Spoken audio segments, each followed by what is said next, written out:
Good morning and welcome to First UU. My name is Marilyn. I am dizzy from leaning over and getting the little step stool in place so I could see you all, or vice versa.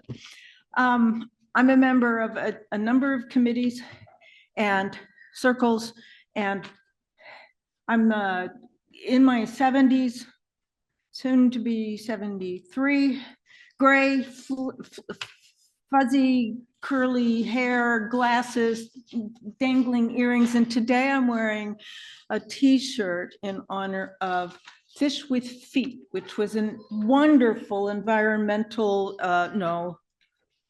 evolution-oriented day camp we had a couple of 3 years, maybe. We offer these announcements before we begin the service. Does your circle or committee have a high dollar item on the wish list? Is there an item or service that your circle or committee would like, but don't have the budget for? Please submit a proposal to the fundraising circle to be considered for 2025 fundraising events. Proposals will be kept on file in case excess funds allow us to support multiple projects. The deadline is tomorrow, July 1st. Put your heads together quickly. Be sure to stay after this service for some sweet treats, and especially to express your gratitude for the service of AJ Fox, our Director of Religious Education, for 9 years, and Emily Adderhold, our Office Administrator, for 2 years.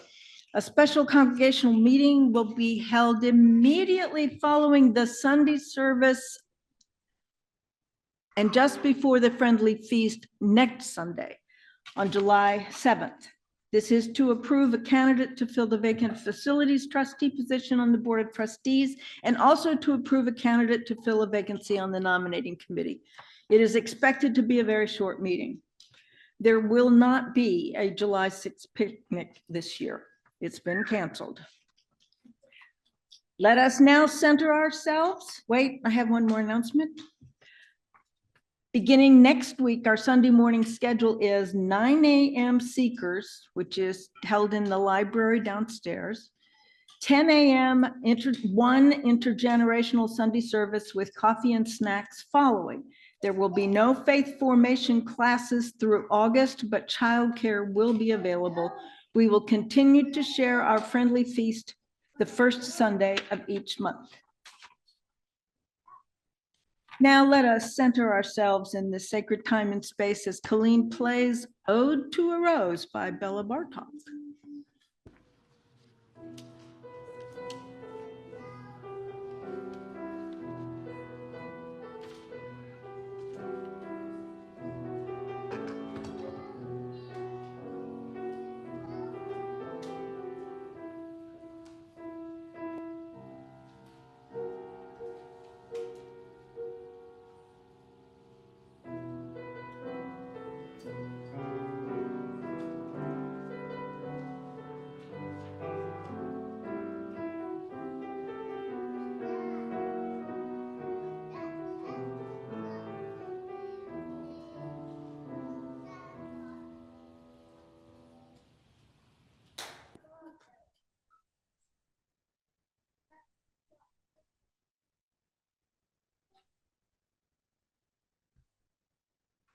Right. Good morning. Welcome to First UU. My name is Anna Ray. My pronouns are she, her. I'm a white female in my late 30s, dirty blonde, short hair with some graying streaks. I'm wearing a very florally dress today, minus the gray clouds outside.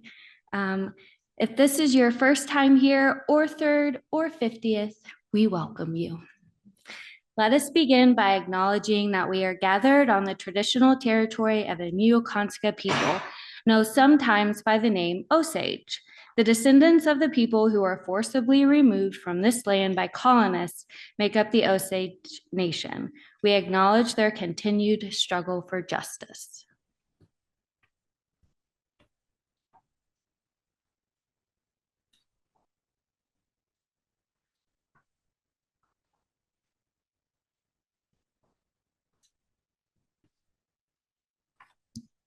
Our chalice lighting words are Space for Breath by Reverend Scott Taylor. We light this chalice to remember that it is good to make space for breath, that work is not a measure of our worthiness, that filling one's life to the brim leaves no room for grace and surprise to slip in. Welcome, friends. Let us make space and be renewed. Our chalice lighter in the sanctuary is Emily. Hey, thank you.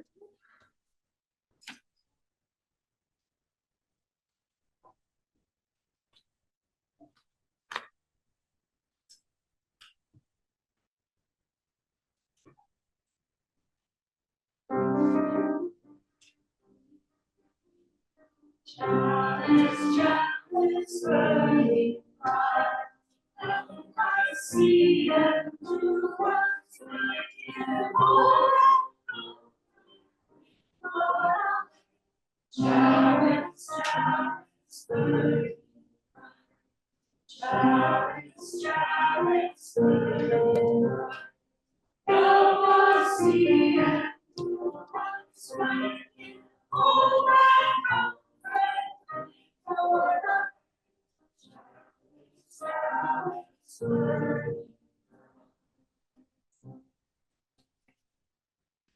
Hi, my name is Betty Ridge. I have long graying hair and am wearing a purple print blouse. The opening words are adapted from This Place is Sanctuary by Kathleen McKeague. You who are brokenhearted, who woke today with the winds of despair whistling through your mind, come in. You who are brave but wounded, limping through life and hurting with every step, come in.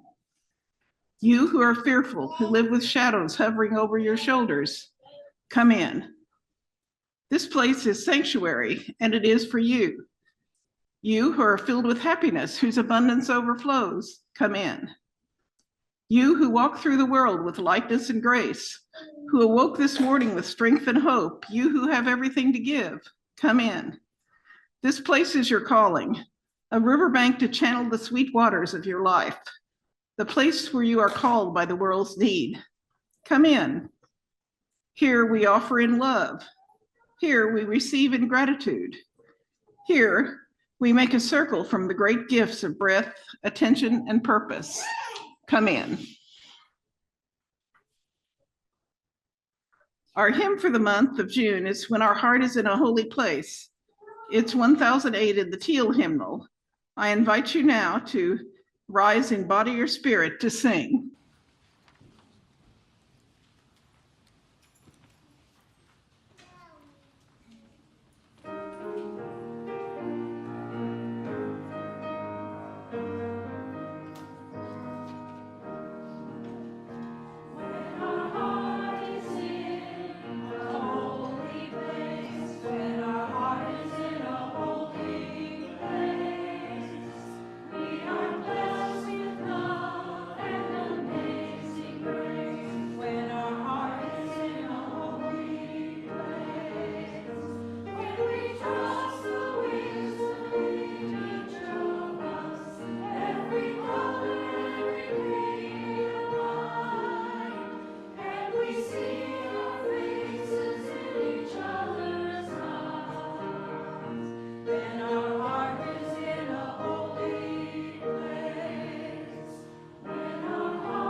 Hello, friends. My name is AJ Fox. And this is my friend Nearing. I use she, they pronouns. I'm wearing a long dress that I thought was kind of floral and springy, summery, but I was told that maybe I needed to wear the witch hat on the way out the door. So who knows? Who knows what I'm bringing? What is your favorite flavor of ice cream?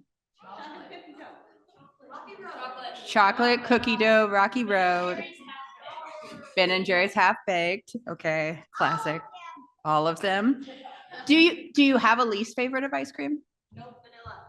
Vanilla, strawberry, Chocolate chip. Not really mint chocolate chip. not mint. Okay. It's the best.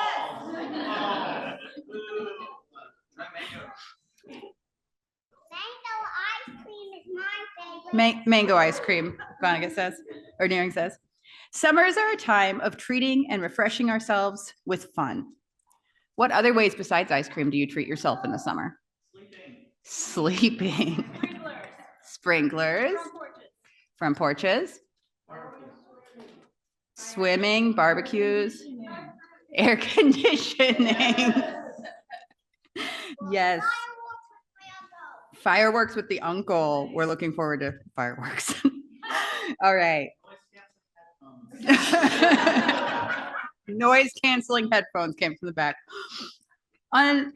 Today is the end of the Soul Matters year, and we have been invited as a congregation to enjoy ice cream sundaes together.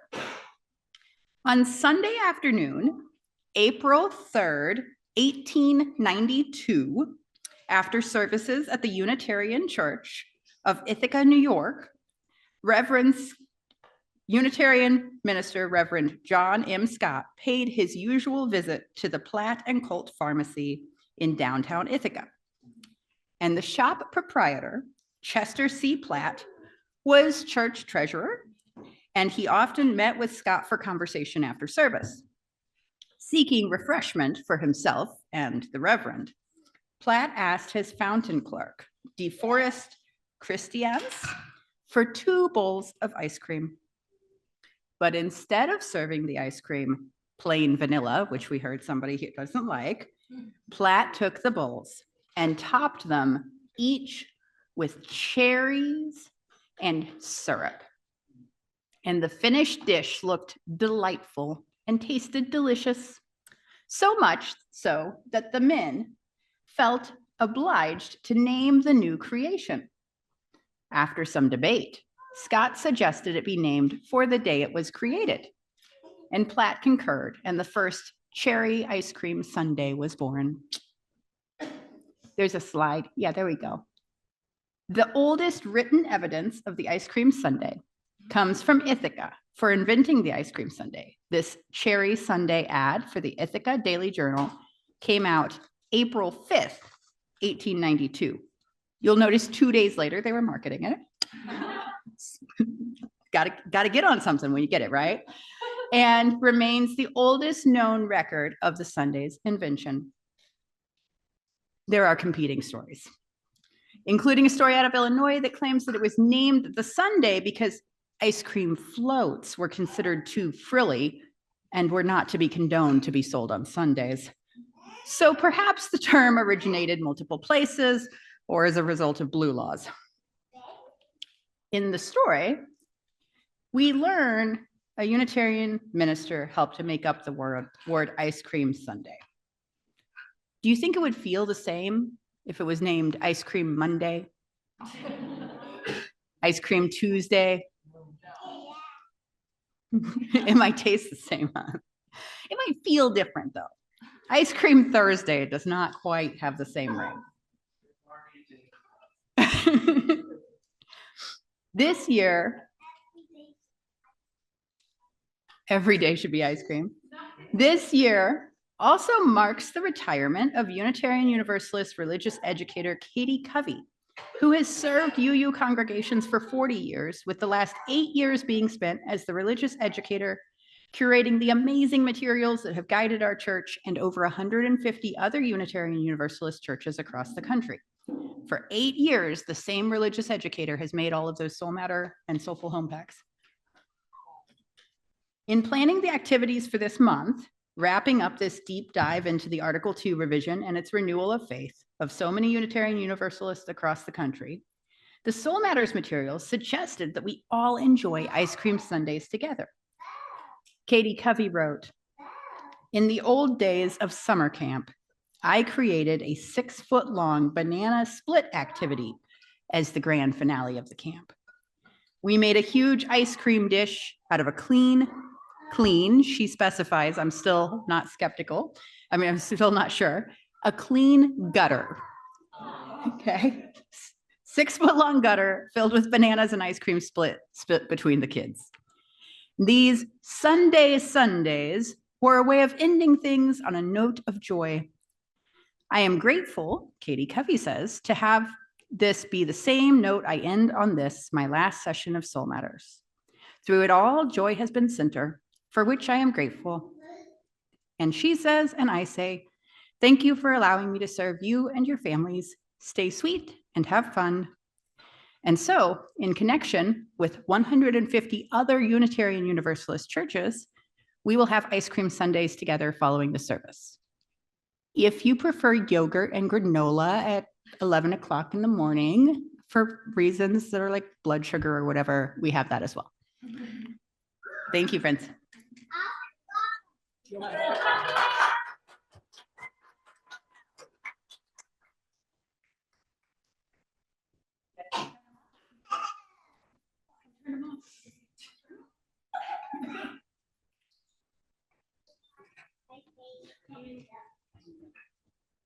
Thank you, AJ, so much. My name is Colin. I use he, him pronouns. I'm wearing a blue shirt and kind of khaki shorts. Offering our gifts to support the work of building inclusive and just communities is one of the many ways that we live into justice and equity together. Some of us have much to give and some have little, and together it is enough. We are enough to work together for a world where every human can live into their best and most authentic self. Today is the 5th Sunday of the month, which means we will be taking a collection for the Congregational Relief Fund. This fund has been quietly helping folks for many years. Givers and receivers, both groups benefit from the Congregational Relief Fund. All the cash in today's basket will go to the CRF unless you want your cash to go towards your pledge. If so, place it into an envelope with your name on it. If your check is for the CRF, be sure to write CRF on the memo line. If electronic giving is your preferred method, or if you're on Zoom, virtual giving options are available via our website, springfielduu.org. The offertory today is Spiritual Boogie, an arrangement by Gerald Martin of No Hiding Place and Somebody's Knocking at Your Door, performed by Colleen.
Good morning.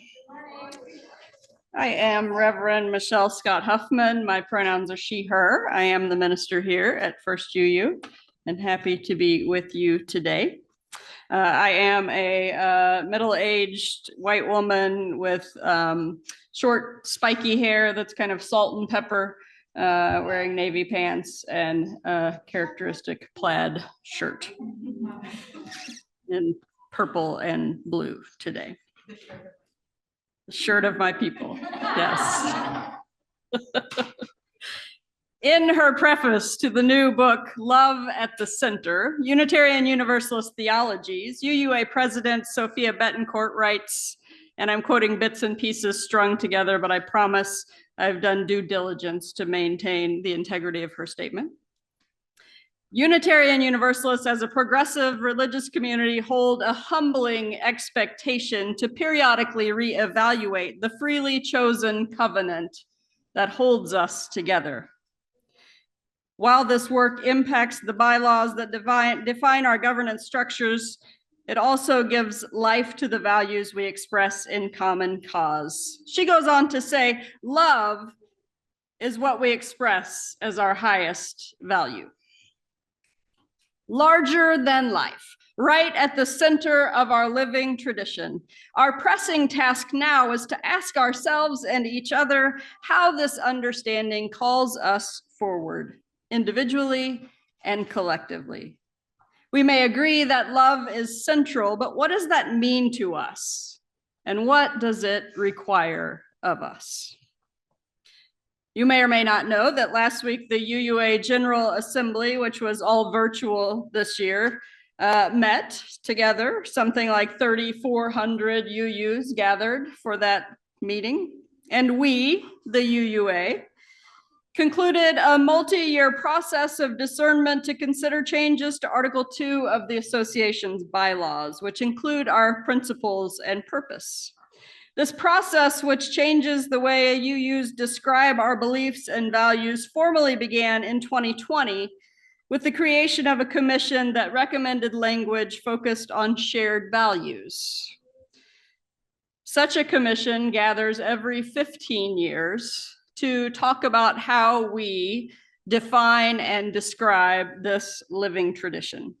In this case, 2/3 of the delegates at General Assembly were required to pass the new language, and 80% of delegates voted in favor. Now, don't be alarmed if you can't name the shared values just yet. If we're going to be honest, we've had the principles for 40 years, and most of us can't name those either. Except probably the kids who have been taught to name them. Yes. There's a lovely graphic as well as an unofficial mascot in the form of a flying pig that we call Jet Pig, actually, who helps us to remember justice, equity, transformation, pluralism, interdependence, and generosity. Over the next couple of months, we'll be doing a deep dive into each of those values and singing the Jet Pig song. You are welcome. As well as talking about what it means in our context to hold love at the center of all that we do and say, as a way of living into our shared values. But today, we're wrapping up our conversation on renewal. And in many ways, as AJ said, we're wrapping up a church year. Our Soul Matters themed ministry will be on summer break, as it is every year at this time. And it's the Soul Matters folks that we have to thank for the fact that the youth activity for this month was an end of the year celebration with an ice cream sundae bar.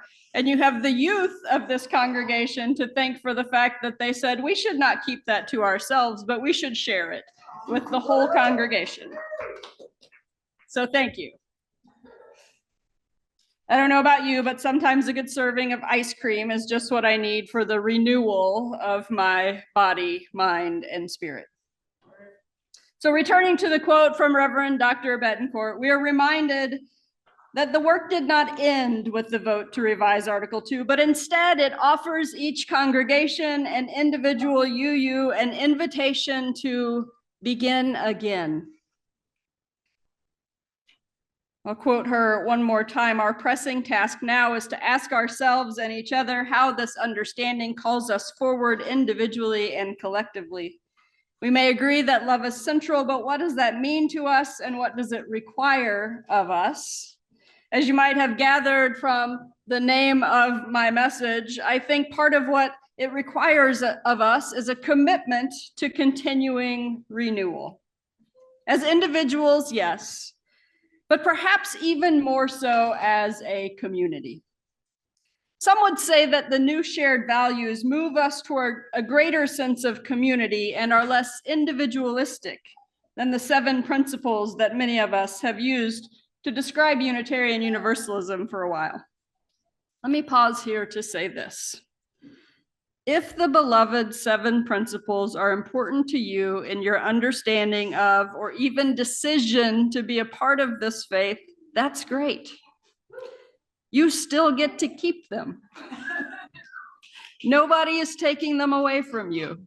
They are a part of your spiritual story, your spiritual and ethical framework, and they will forever exist in the canon of what Unitarian Universalism is now and has been for the last 4 decades. And we are also invited to engage a process of growth and renewal that honors the wisdom and experience of our past and present while making room for the UUs of the future.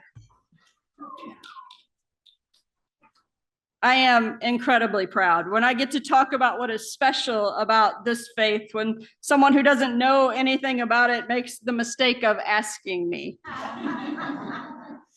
There are 3 things that I'm most proud of. The first is that we are one of only a handful of religious communities that are non-creedal and instead bound by covenant with one another.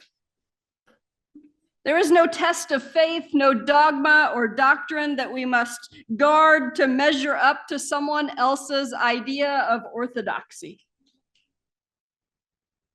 The second is that we are a living tradition, so that the expressions of what we believe and how we live out our faith in the world are constantly evolving as our world and our understanding of it evolve as well.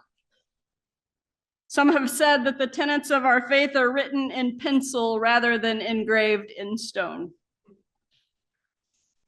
And the third thing that makes me incredibly proud to be a part of this tradition is that it is truly a space for all people, people of many and no religious traditions, encouraging us to bring all of who we are into this place with no pressure to be anything else, and to let that authenticity raise the spiritual and ethical bar for all of us. Friends, we are all a better whatever when we are surrounded by people who are exercising their best whatever. It is that space of difference and beauty that when we come together in the fullness of it, makes us better people and makes our world a better place. So all 3 of those things that I'm most proud of about this faith require something of us.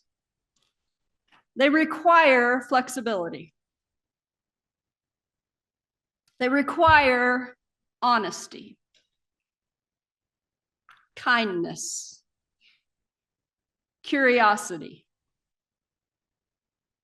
accountability, and yes, a continual renewal of our commitment to do hard work together. The work of renewal is hard, and it's rarely done without resistance. Indeed, it is in part the resistance that sharpens us and keeps us renewing in directions that are life-giving and not just doubling down on our beliefs that we hold already and closing in on ourselves. As a way of inviting us into some deep reflection on the renewal that we're being called to in this season, I want to offer a few quotes that I find both meaningful and challenging. As a side note, I hope that every time you step into this space, you experience something that is both meaningful and challenging.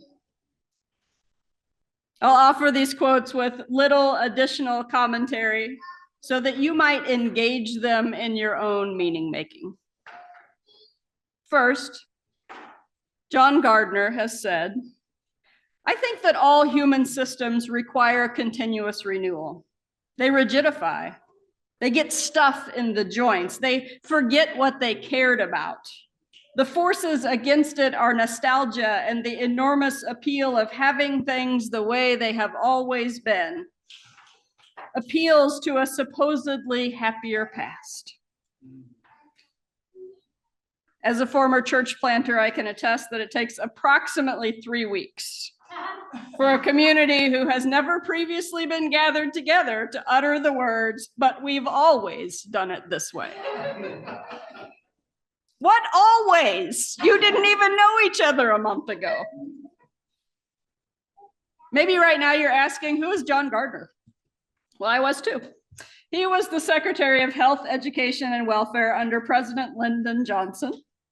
Incidentally, he also said the society which scorns excellence in plumbing as a humble activity and tolerates shoddiness in philosophy because it is an exalted activity will have neither good plumbing nor good philosophy.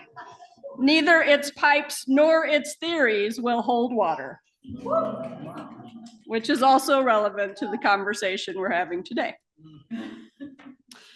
The great French playwright Jean-Baptiste Racine said, "The quarrels of lovers are the renewal of love." The quarrels of lovers are the renewal of love. He also said, "I can hear those glances that you think are silent." Also oddly relevant to the conversation at hand. NYU Communications and Media Studies professor Neil Postman also had something important to say about renewal and what could get in the way of it. And he simply wrote, "Certainty abolishes hope and robs us of renewal."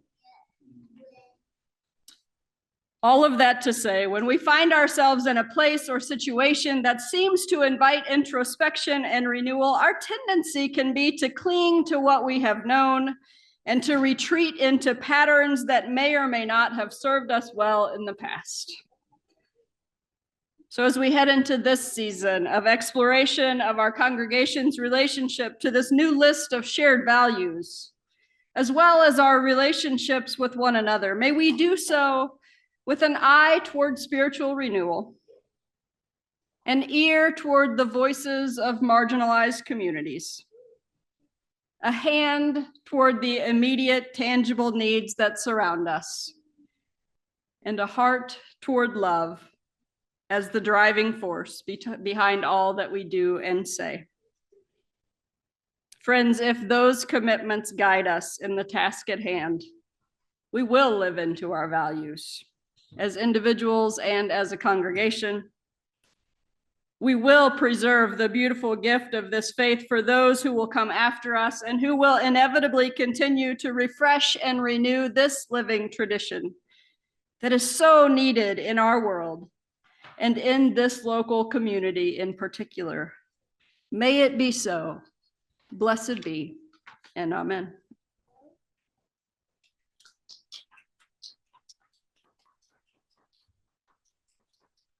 While I have the microphone, I want to take a moment to say that I'm sorry that we'll be moving forward in this season of renewal without the skilled leadership of two people who have been incredibly important in the life of this church community.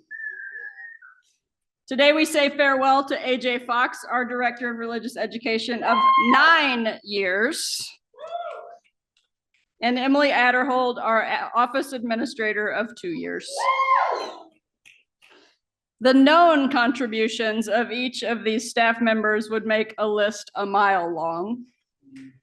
And the list of behind the scenes contributions that many of you never see, but that benefit all of us is even longer. Emily, Thank you. For your steadfast commitment to excellence in organizational management, and for all the things you've taught us or tried to teach us about the importance of accessibility and inclusion in all of our communications. Your skill and dedication has been a gift to this church community, and you will be missed.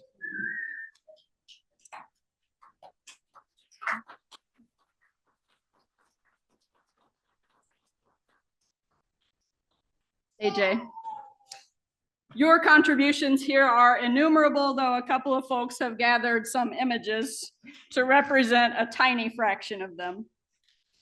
For years at a time, you were the only religious professional in the building, which meant that every pastoral care need, every safety and security concern, every congregational relief fund request, all of the conflict and tension inherent in congregational life, and every effort to bring the wider body of wisdom, experience, and best practices from our UUA community into the life of this congregation has rested squarely on your shoulders.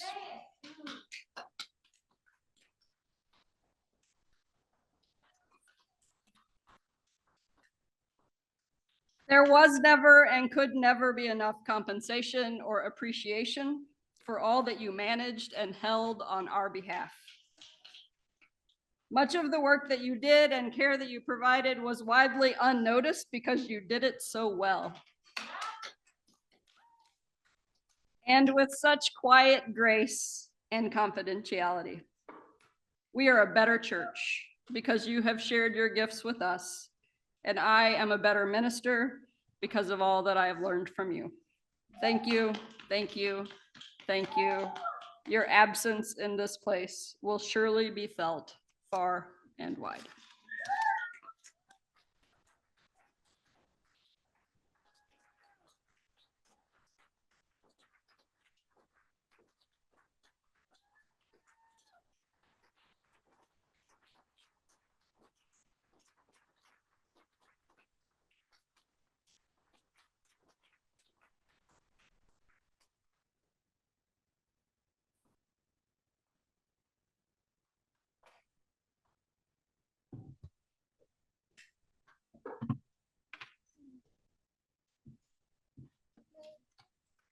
I'm Millie.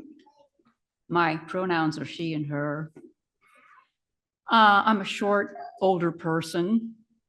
Today I'm wearing a blue scarf, a blue blouse with a floral pattern. You probably can't see too well, but there it is. Cream colored flowers, a white jacket, and white slacks.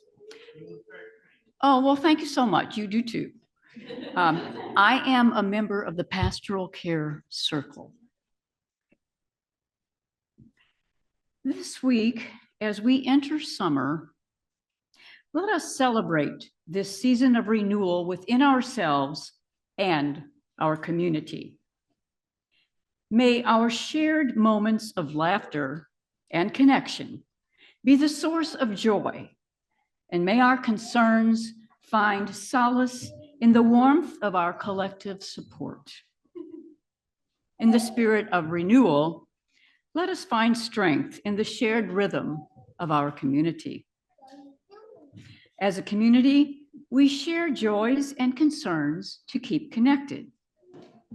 Slips of paper are available at the greeters table for those in the sanctuary to use for joys and concerns. During the week, you may send your joys and concerns by email to pastoralcare@springfielduu.org or by leaving a voicemail on the church phone 417-883-3922. If you're on Zoom, please use the chat box now for sharing your joys and concerns.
All of these joys and concerns will be included in the members' email on Tuesday. We honor each joy or concern with a stone dropped in a shared bowl of water, representing the ripple effect in all our lives. This morning, the children will be dropping the stones for us.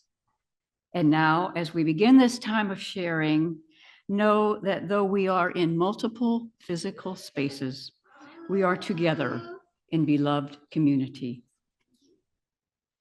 To begin, we hold in love all of us, those present and those absent. We drop a stone for our church community.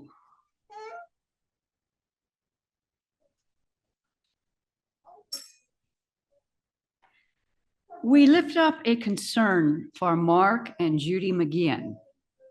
Judy's sister, Brenda Tullis, died a few weeks ago. We wish them the comfort of happy memories and drop this stone of sorrow in loving memory of Brenda and support for Judy and Mark.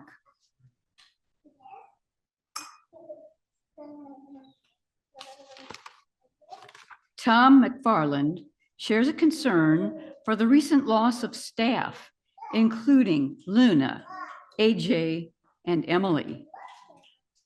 A respectful, collaborative, and covenanted relationship with staff is necessary for a healthy church community. An injury to one worker is an injury to all workers, and much healing is needed in this space, including a union. We drop a stone of concern from Tom for departing staff.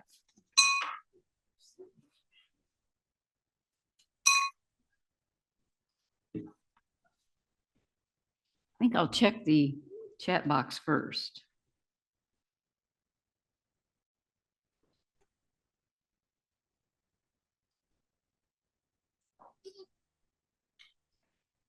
I guess this is a joy and a concern from Allison Lawson.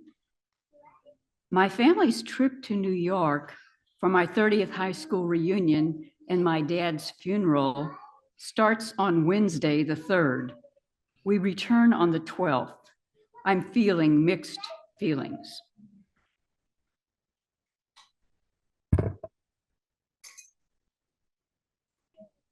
Not sure who this is from. A concern for Roxanne Darby, who was admitted to Cox South Thursday afternoon from the emergency room for pain. She continues to be observed while a diagnosis and treatment plan are developed. Cards are welcome.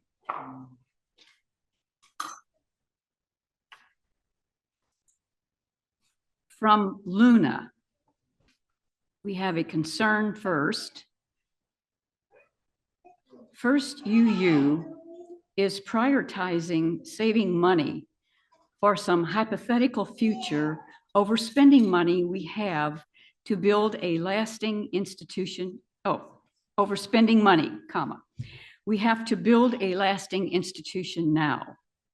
My childhood religious institution went down this path and ended up driving people away, only to find that that future never came.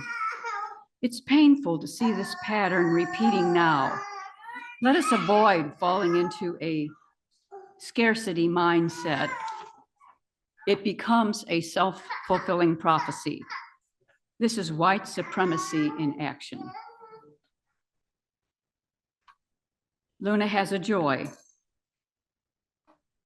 that AJ and Emily A have made the decision to resign and pursue employment that brings them peace rather than taking peace away. I hope that they will find more peace and fulfillment in their new work.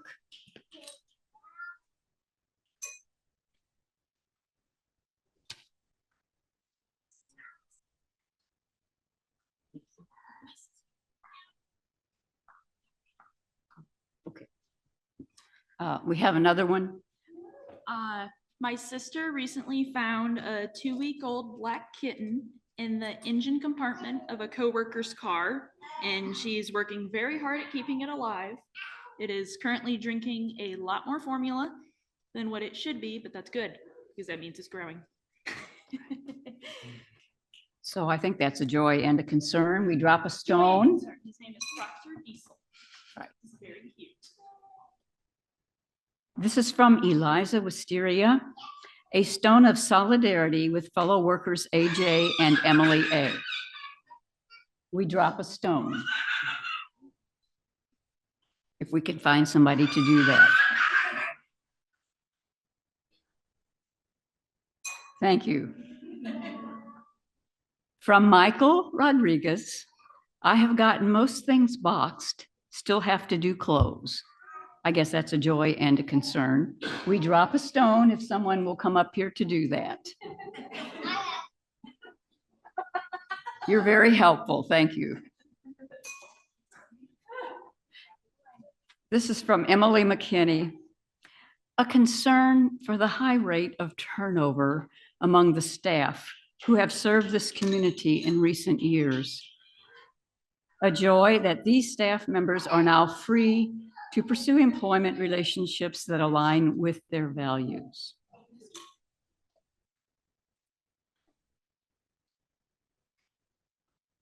From Ruth Jenkins, a concern for a leadership that has continually resisted UUA recommendations for staff compensation, leading to a culture of overworking and undervaluing staff.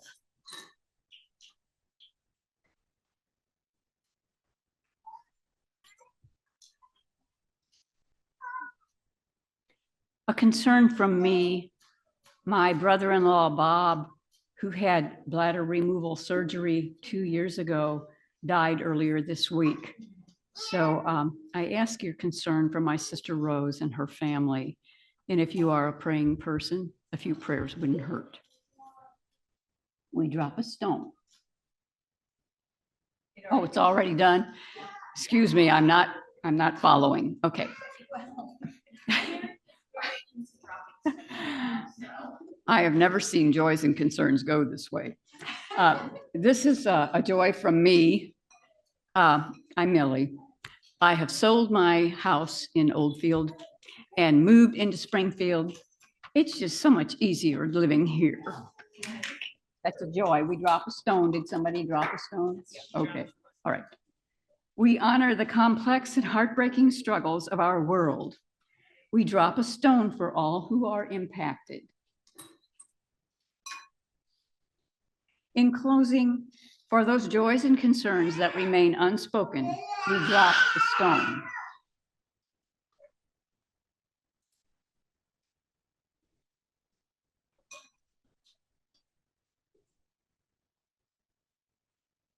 May we hold each of these in our hearts and minds. May our community of love ease sorrow and boost celebration. While we are in multiple physical spaces, we still share space together here in intentional community. And now let us join together in 1 minute of shared silence, followed by Spirit of Life.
Our closing words are from Michelle Collins.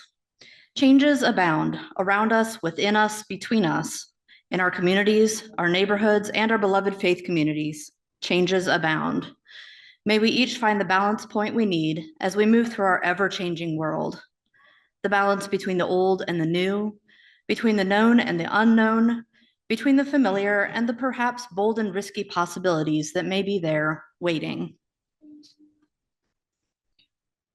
We will now extinguish our communal and personal chalices.